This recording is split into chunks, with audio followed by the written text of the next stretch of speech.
Hello folks, before we start, I'll show you how to get 10 free Primogems by getting the Vicious Circle achievement. Enter the arena with 4 characters, one of them needs to have a burst cooldown of less than 15 seconds, such as Amber. Then just use your burst with everyone, starting with the lowest cooldown first. After using everyone's burst, switch back to your first character and use their burst one last time for the Vicious Circle achievement. Now that's out of the way, let's check out day 3 of the Hypostatic event. Today, we are fighting the Geo Cube. This is either going to be the hardest boss for low level teams or the easiest boss for overpowered teams. I'll show you why when we get into the fight. For now, let's check out the modifiers. Once again, we'll pick all the ones that does not directly decrease our damage. I also make sure to add the time limit and small health increase to get the biggest jump in points. I'm also taking off the stamina debuff since I need to dodge a lot to avoid attacks in this fight. For my team, I'll have my Razor, who is a physical DPS, Noelle just for the last phase, Geo MC again to help me avoid some damage, and Bennett for his ult to buff my attack. A physical DPS is not ideal for this fight. It'll be much easier if you have some decent supports to burst down the boss by the time you break all 4 pillars. This account doesn't have geared up DPS supports, and I don't want to use Ganyu on a free-to-play guide, so I'm stuck with a solo Razor carry. The Geo Boss here is very different from his normal form. First, let's head over to where he spawns. You can get a couple attacks in once the cube is exposed. After that, you need to destroy the pillar that the core is on. If you have a Ganyu or another strong ranged DPS, you can actually shoot the core without breaking the pillar. If you don't, then use a Claymore character, Ningguang, or Klee to destroy the pillars. Holding Zhongli's E also does about a third of the pillar's health. The level of those characters don't really matter since they will all do the same damage to the pillar.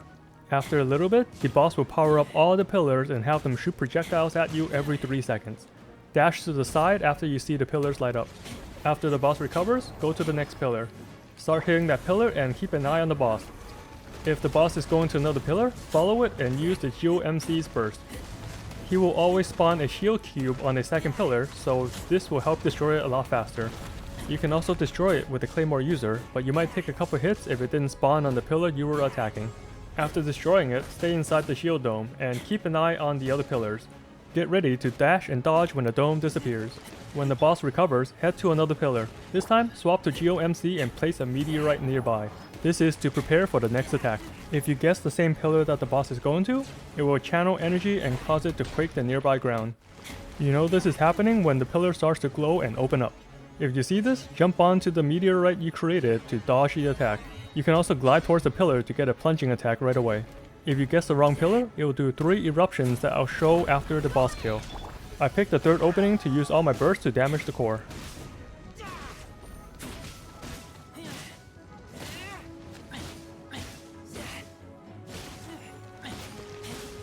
When it recovers, head to the last pillar and use another meteorite with MC. It will cause the pillar to do another quake attack, so jump on the meteorite to avoid it.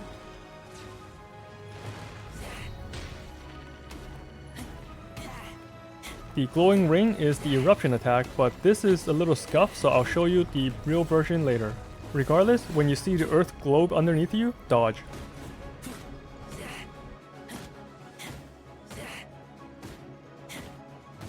When all 4 pillars are destroyed, the boss will go to the center and quake the entire arena. Use Geo MC to place a meteorite directly under the boss. This will cause the quake to appear above you and not on the ground where you're standing. Now you can destroy the 4 prisms that it created without worrying about getting hit.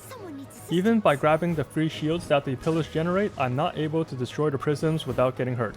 And on harder difficulties, getting hit once could be death.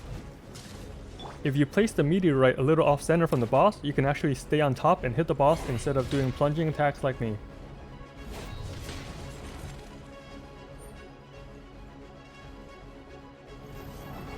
After this, the boss will just repeat 2 simple attacks that you see on his normal version.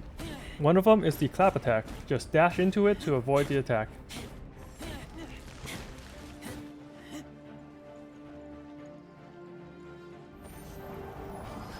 The other is a hammer attack. Dash outside the AoE circle and punish afterwards. If you have a stronger team, you can probably destroy the boss by the 3rd pillar and skip most of the mechanics in this fight. Doing this in co-op is a lot easier since you can destroy the pillars and prisms a lot faster with a group.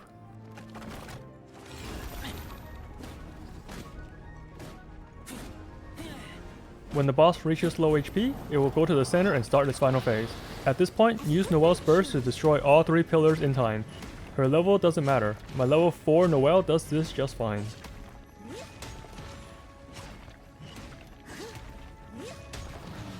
And that was a tough fight for 2900 points. Keep watching and I'll go over each attack individually, including the eruption attack that the boss kinda scuffed.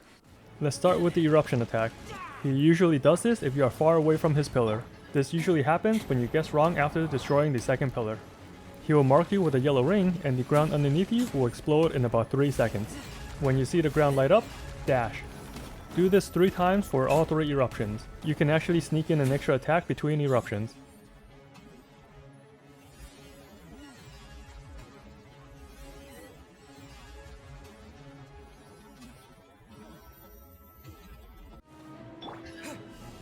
Here is the smaller Quake attack again. You can use the Geo MC's Prep Meteorite or any other ability that gets you off the ground fast, such as Venti or Kaching's E. You can simply just run away from the pillar, but you lose uptime.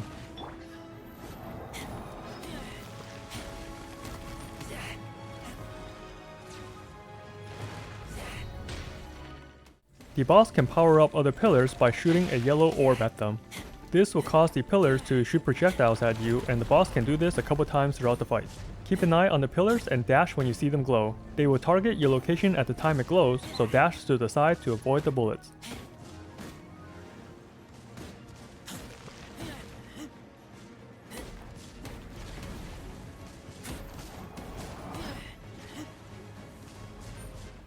After destroying all 4 pillars, the boss will go to the center to quake the entire arena.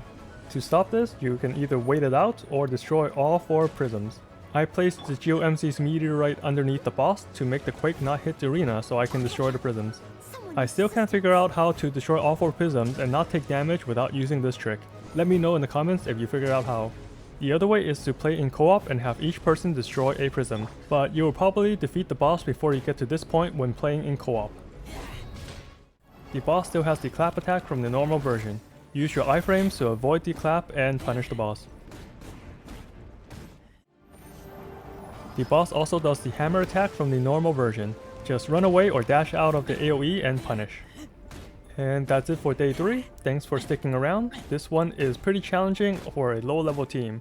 This one's a lot easier in co-op, so have fun out there with others.